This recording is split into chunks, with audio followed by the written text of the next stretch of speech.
नमस्कार दोस्तों, structure of securities market में आज हम पढ़ने वाले हैं प्राइवेट प्लेसमेंट के बारे में, क्वालिफाइड इंस्टीट्यूशनल प्लेसमेंट के बारे में और प्रिफरेंशियल इशू के बारे में।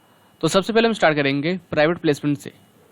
When an issuer makes an issue of securities to a select group of persons and which is neither a rights issue nor a public issue, it is called private placement.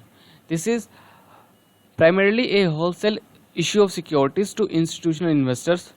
It could be in the form of a qualified institutional placement or a according to Companies Act 2013, an offer to subscribe to securities made to less than 50 persons is called private placement of securities.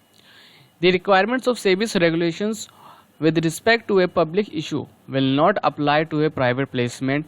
A privately placed security can seek listing on a stock exchange provided it meets the listing requirements of SEBI and the stock exchange. Private placement of securities can be done by a company irrespective of whether it has made a public offer of shares or not. So यहाँ पे ये बताया गया है कि जब भी कोई इश्यूअर सिक्योरिटीज इशू करता है किसी एक सिलेक्ट ग्रुप ऑफ पर्सन्स को, तो उसे हम बोलेंगे प्राइवेट प्लेसमेंट। लेकिन जब वो सिक्योरिटीज इशू कर रहा है तो वो जो इशू है वो किस टाइप का है। अगर वो इशू राइट्स इशू है या फिर पब्लिक इशू है तो उसको हम प्राइवेट प्लेसमेंट इशू नहीं बोल सकते। और जब भी कोई प्राइवेट प्लेसमेंट इशू होता है तो वो होलसेल में होता है, यानी वहाँ पर एक दो शेयर इशू नहीं होता है, वहाँ पर एक पूरी जो क्वांटिटी होती है यानी कि एक जो लॉट होता है वो इशू किया जाता है। किसको? इंस्टीट्यूशनल इन्वेस्टर्स को। और यहाँ पे एक चीज और है, it could be in the form of A qualified institutional placement और ए प्रिफरेंशियल अलॉटमेंट। यानी यहाँ पे जो शेयर अलॉट हो रहे हैं वो हो सकता है वो QIP की फॉर्म में हो रहे हो या फिर वो प्रिफरेंशियल अलॉटमेंट हो। अब यहाँ पे जो कंपनीज एक्ट है हमारा वो क्या कहता है, वो ये कहता है कि अगर कोई इशू 50 से कम लोगों को किया गया है तभी हम उसको प्राइवेट प्लेसमेंट ऑफ सिक्योरिटीज बोल सकते हैं। और यहाँ पर अब एक और क्वेश्चन आता है कि मान लीजिए अगर कोई प्लेसमेंट प्राइवेट प्लेसमेंट है तो उस केस में क्या जो सेबी की रेगुलेशंस हैं क्या वो अप्लाई होंगे? तो यहाँ पर आंसर है नहीं, क्योंकि यहाँ पे खुद लिखा हुआ है the requirements of SEBI's regulation with respect to public issue will not apply to a private placement.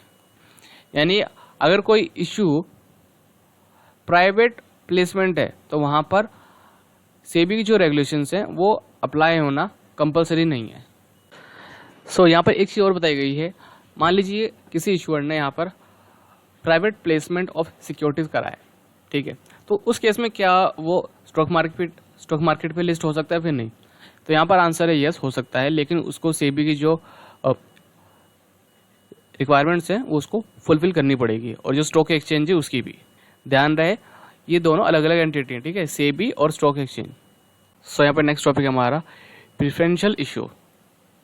Preferential issue means an issue of specified securities by a listed issuer to any select person or group of persons on a private placement basis and does not include an offer of specified securities made through a public issue, rights issue, bonus issue, employee stock option scheme, employee stock purchase scheme or qualified institutional placement or an issue of sweet equity shares or deposit receipt issued in a country outside India और foreign securities.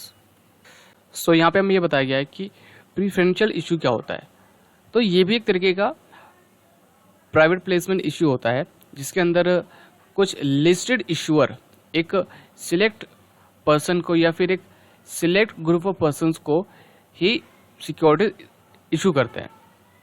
अब यहाँ पे एक चीज़ और है जो काफ़ी लंबी चौड़ी यहाँ पे दे रखा है, वो ये है कि ये कुछ यहाँ पे इश्यूज़ हैं जिसको हम इस कैटेगरी में नहीं रख सकते।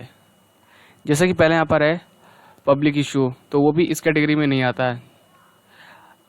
Rights issue, bonus issue, employee stock option scheme, employee stock purchase scheme और क्वालिफाइड इंस्टीट्यूशनल प्लेसमेंट और an issue of sweat equity shares,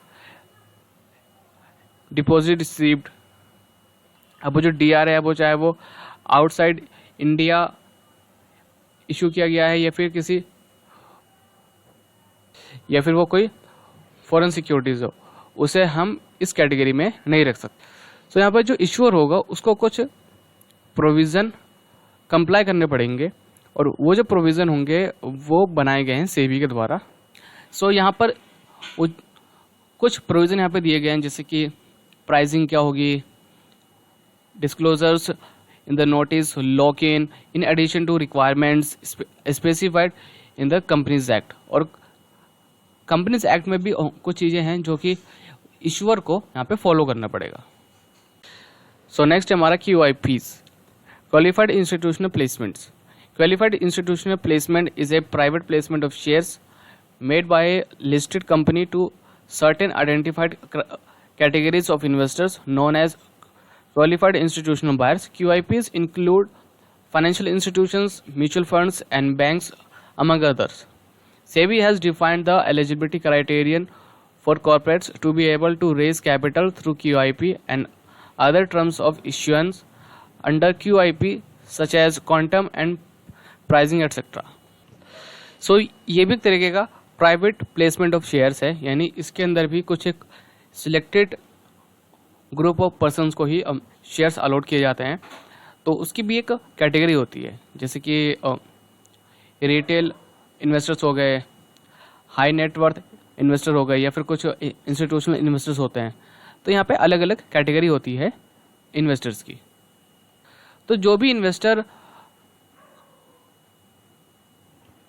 SEBI के कुछ क्राइटेरिया है, अगर उसके हिसाब से वो एलिजिबल है तो वो QIPs में आएगा, यानी कि वो QIP के थ्रू वो सिक्योरिटीज बाय कर सकता है।